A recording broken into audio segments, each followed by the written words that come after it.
Ирина Роднина опять оказалась в центре внимания. И если раньше она говорила, что ее высказывания нарочно обсуждают в прессе, то теперь полное ощущение сложилось, что все может быть ровно наоборот. Конечно, в голову к уважаемому депутату никто не заглядывал, и знать наверняка это невозможно.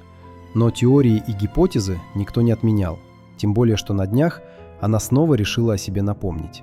Отвечая на вопросы корреспондента «Спорт-24», Роднина опять вернулась к старой теме и сказала: «Я не поняла такую реакцию.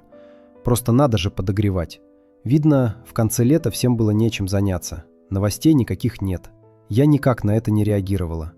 Знаете, сколько всего про меня говорят с 1969 года, когда я только первый раз на пьедестал встала? Одно только знаю, что сила в правде. Я там что, какую-то неправду сказала? Видно, слово «пенсия» вызывает у всех такую реакцию». Странно, что столько людей за эти месяцы пытались объяснить ей, в чем причина такой реакции, но она все равно не поняла, а может, просто не захотела понимать. В конце концов, машинка-то работает. Взял, поднял острую тему, и все обсуждают тебя, все о тебе вспомнили. А будешь умная, понятливая, дипломатичная, и СМИ ничего не напишут. Бог знает, в общем, какая там логика у Родниной. Начать стоит с того, что пенсию люди себе зарабатывают. Они всю жизнь платят эти отчисления государству, чтобы потом что-то из уплаченного получить назад. Так что государство, конечно, может и снять с себя обязанности по пенсионному обеспечению, но тогда это надо сделать вместе с отменой некоторых взносов и платежей.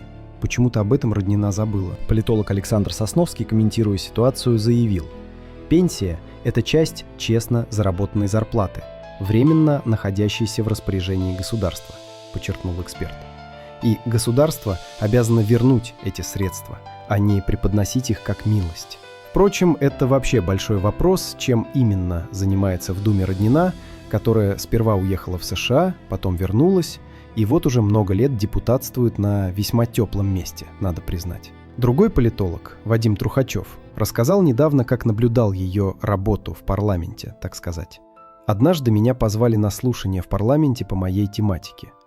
Роднина сидела прямо впереди меня. Пока проходили слушания, она резалась в телефоне в стрелялке.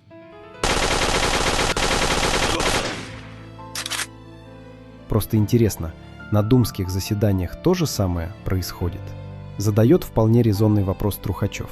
Но, как видим, Роднина с удивительной твердостью стоит на своем и продолжает не понимать, а что она такого сказала. Хотелось бы задать один вопрос.